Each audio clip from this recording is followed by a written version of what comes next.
अस्सलाम वालेकुम गाइस। तो आज का हमारा टॉपिक जो है वो है बाउंड्री लाइंस ऑफ पाकिस्तान। तो पाकिस्तान की जो बाउंड्री लाइंस हैं किस किस कंट्री को टच करती हैं और इनके नेम क्या और कब डिमार्क की गई थी। तो आज हम पढ़ते हैं कि मैंने आपके सामने एक पाकिस्तान का एक मैप बना दिया, नक्शा बना दिया है जो कि आपके सामने खड़ा है। तो अब हम इसकी बाउंड्री लाइंस को जो है वो ड्रा करेंगे और बताएंगे कि ये कौन कौन सी बाउंड्रीज हैं। तो सबसे पहले चलते हैं कि पाकिस्तान की जो ईस्टर्न बाउंड्रीज है, पाकिस्तान की जो ईस्टर्न बाउंड्री है इसको हम क्या कहते हैं, जो इंडिया के साथ टच करती है, ये वाली जो लाइन है इसको हम कहते हैं रेड क्लिफ लाइन।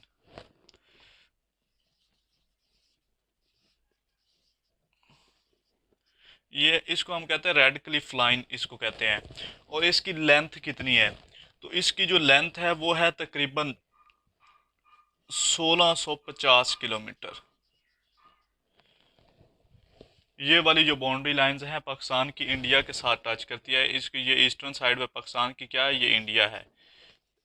ये वाली जो बाउंड्री लाइंस है इसको हम कहते हैं रेड क्लिफ लाइन। और ये 1650 के अंदर, सॉरी 1650 किलोमीटर इसकी लेंथ है। और ये 1947 के अंदर सर रेड क्लिफ ने डिमार्क की थी, जो एक लायर था, ब्रिटिश लायर था, जिसने ये वाली बाउंड्री लाइंस ड्रा की थी। तो दूसरे नंबर पे हमारे पास जो बाउंड्रीज आ जाती है, दूसरे नंबर पे हमारे पास बाउंड्रीज आ जाती है, इसको हम क्या कहते हैं, जो कि हमारा जो है कश्मीर, आज़ाद कश्मीर और मकबूजा कश्मीर को टच करती है। ये वाली जो लाइंस है, ये वाली जो बाउंड्री है इसको हम क्या कहते हैं? तो इस बाउंड्री को पहले सीज फार लाइन कहा जाता था। सीज फार लाइन,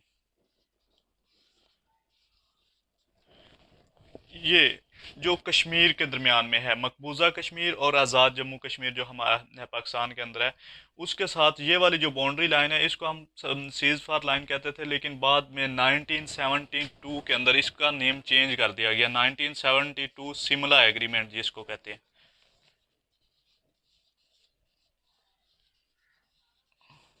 सिमला एग्रीमेंट, इसका नाम क्या रखा गया था, लाइन ऑफ कंट्रोल। इसका नाम लाइन ऑफ कंट्रोल रख दिया गया 1972 के अंदर। सिमला एग्रीमेंट के अंदर इसको हम लाइन ऑफ कंट्रोल कहते हैं, लाइन ऑफ, इसको एक्चुअल बाउंड्री भी कहते हैं और इसको हम वर्किंग बाउंड्री भी कहते हैं। इस लाइंस को क्या कहते हैं हम, वर्किंग बाउंड्री भी कहते हैं।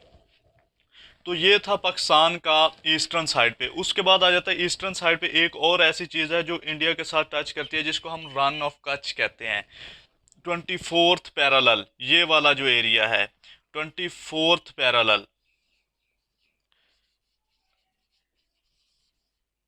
पैरेलल लाइन, इसको हम रन ऑफ कच्छ भी कहते हैं। और ये 1968 के अंदर डिमार्क की गई थी, ये रन ऑफ कच्छ। जो ये डिस्प्यूट्स था पहले से इसके अंदर, तो ये बाद में जो बाद में डिमार्क की गई थी 1968 के अंदर, इसको हम 24th पैरेलल लाइंस कहते हैं और इसको हम रन ऑफ कच्छ भी कहते हैं। तो ये पाकिस्तान की ईस्टर्न साइड पे जो बाउंड्री लाइंस है, सबसे पहले जाता है कश्मीर के साथ। कश्मीर के साथ जो है इसकी तकरीबन 727 किलोमीटर है। सबसे पहले आता है सीज फार लाइन या line of control, working boundary. ये सारी जो हमारी कश्मीर के साथ टच करती हैं, ये 1972 के अंदर सिमला एग्रीमेंट के अंदर बनाया, डिमार्क की गई थी। उसके बाद आ जाता है जो हमारी इंडिया के साथ टच करती है, वो कौन सी है, उसको हम रेड क्लिफ लाइन कहते हैं और इसकी 1650 किलोमीटर है। और उसके बाद आ जाता है 24th पैरेलल लाइंस, किसे कहते हैं, ये रन ऑफ कच्छ 1968 के अंदर डिमार्क की गई थी। उसके बाद हमारा आ जाता है सदरन। तो ये सदरन साइड पे जो पाकिस्तान का एरिया, ये वाला तकरीबन एरिया, ये वाला सारा एरिया, इसको हम कहते हैं coastal line length. Coastal line, ये हमारा सारा समंदर है, सहले समंदर है, ये वाला कोस्टल लाइन लैंड है, कोस्टल लाइन है। तो इसकी लंबाई कितनी है? तो इसकी जो लेंथ है वो तकरीबन कोस्टल लाइन ए 1046 किलोमीटर। तो ये पाकिस्तान की जो कोस्टल लाइन लेंथ है उसकी वो कितनी है, 1046 किलोमीटर। तो ये पाकिस्तान की सदर्न बाउंड्री है। तो उसके बाद आ जाता है पाकिस्तान की वेस्टर्न बाउंड्री कौन सी है। तो पाकिस्तान की ये वाली जो वेस्टर्न बाउंड्री है, ये वाली, तो इसको हम कहते हैं, ये ईरान के साथ टच करती है। इसको हम पाक ईरान बैरियर,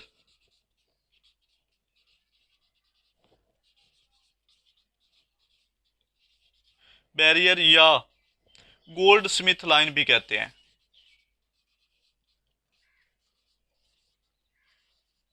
ये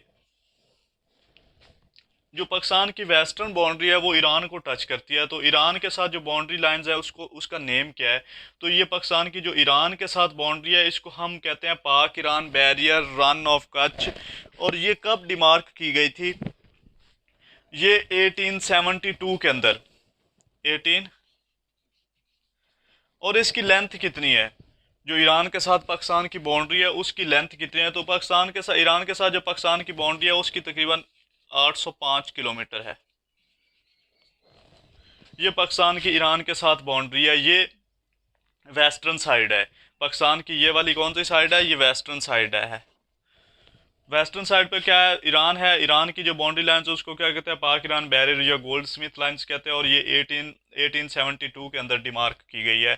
तो ये पाकिस्तान की वेस्टर्न बाउंड्री है। उसके बाद आ जाता है नॉर्थ, नॉर्थ ईस्टर्न और नॉर्थ वेस्टर्न।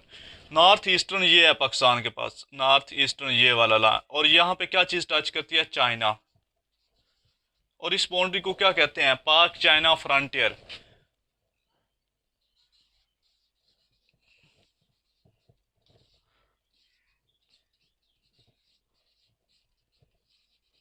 इसको हम कहते हैं पाक चाइना फ्रंटियर। और इसकी लेंथ कितनी है? पाक चाइना जो फ्रंटियर है पाकिस्तान की बाउंड्री है, नॉर्थ वेस्टर्न इसको बाउंड्रीज कहते हैं। तो इसकी जो लेंथ है वो तकरीबन हमारे पास है 595 किलोमीटर। ये पाकिस्तान की पाक चाइना फ्रंटियर है। चाइना के साथ जो पाकिस्तान की बाउंड्री है उसको हम कहते हैं पाक चाइना फ्रंटियर। और ये 595 किलोमीटर है। उसके बाद आ जाता है नॉर्थ वेस्टर्न, ये वाली जो साइड है, ये वाली साइड यहाँ पे कौन सा है? तो ये वाली जो बाउंड्री लाइन है पाकिस्तान की, ये अफगानिस्तान को टच करती है।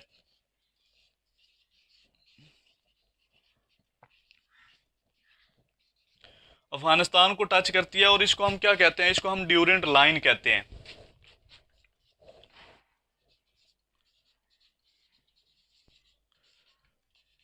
ड्यूरेंट लाइन कहते हैं। और ये 1893 के अंदर डिमार्क की गई थी। और इसकी लेंथ कितनी है? तकरीबन 2648 किलोमीटर। पाकिस्तान की जो अफगानिस्तान के ये नॉर्थ ईस्टर्न साइड पे चाइना है, नॉर्थ वेस्टर्न साइड पे जो पाकिस्तान के है वो अफगानिस्तान है।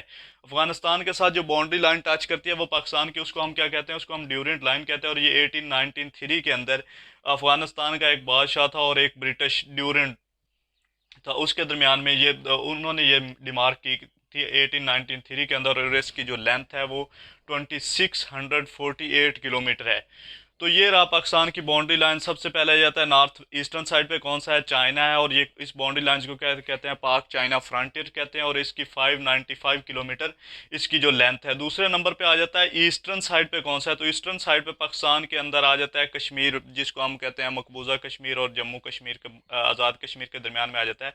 वो वाली जो बाउंड्री लाइन है उसको हम सबसे पहले सीज फार लाइन कहते थे। बाद में 1972 के अंदर उसके शिमला एग्रीमेंट के तहत उसका नेम चेंज करके line of control working boundary बीच उसका नेम है।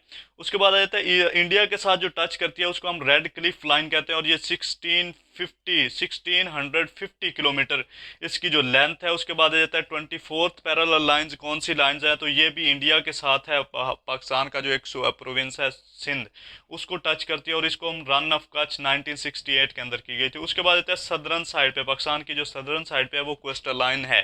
तो इसकी लेंथ कितनी है? 1046 किलोमीटर है, जो हमारा कराची को टच करता है, ये ग्वादर वगैरह ये इन इलाकों को टच करता है। इसको हम कहते हैं कोस्टल लाइन लेंथ। उसके बाद आता है पाकिस्तान की जो वेस्टर्न साइड पे बाउंड्री है, उस बाउंड्री को हम क्या कहते हैं? पाकिस्तान की जो वेस्टर्न साइड पे बाउंड्री है वो ईरान को टच करती है, उसको हम पाक ईरान बैरियर या गोल्ड स्मिथ लाइन भी कहते हैं। उसके बाद आता है पाकिस्तान की जो नॉर्थ वेस्टर्न साइड पे किस कंट्री को टच करती है? तो वो वाला कंट्री जो है अफगानिस्तान है। अफगानिस्तान है। और उसको हम ड्यूरेंट लाइन कहते हैं। और ये 1893 के अंदर डिमार्क की गई थी। और इसकी जो लेंथ है 2648 किलोमीटर है। तो ये थी पाकिस्तान की बाउंड्री लाइंस और इनके नेम मैंने सिर्फ उस पाकिस्तान की बाउंड्री डिमार्क की और उसके जो साथ कंट्री टच किया है, ये हम मैंने रिलेटिव लोकेशंस पाकिस्तान की बताई है, और पाकिस्तान की जो बाउंड्री लाइंस है उनके नेम और उनकी लेंथ और वो कब डिमार्क की गई थी, ये सारा हमने इसके अंदर एक्सप्लेन किया है। तो चलें, आज का हमारा ये टॉपिक था कि बाउंड्री लाइंस ऑफ पाकिस्तान। तो चलें, आप हमारा चैनल जियोग्राफर सोल्यूशन प्रोवाइडर को आप कर दें, सब्सक्राइब कर दें और बेल आइकन के बटन को दबा दें। अल्लाह हाफिज़।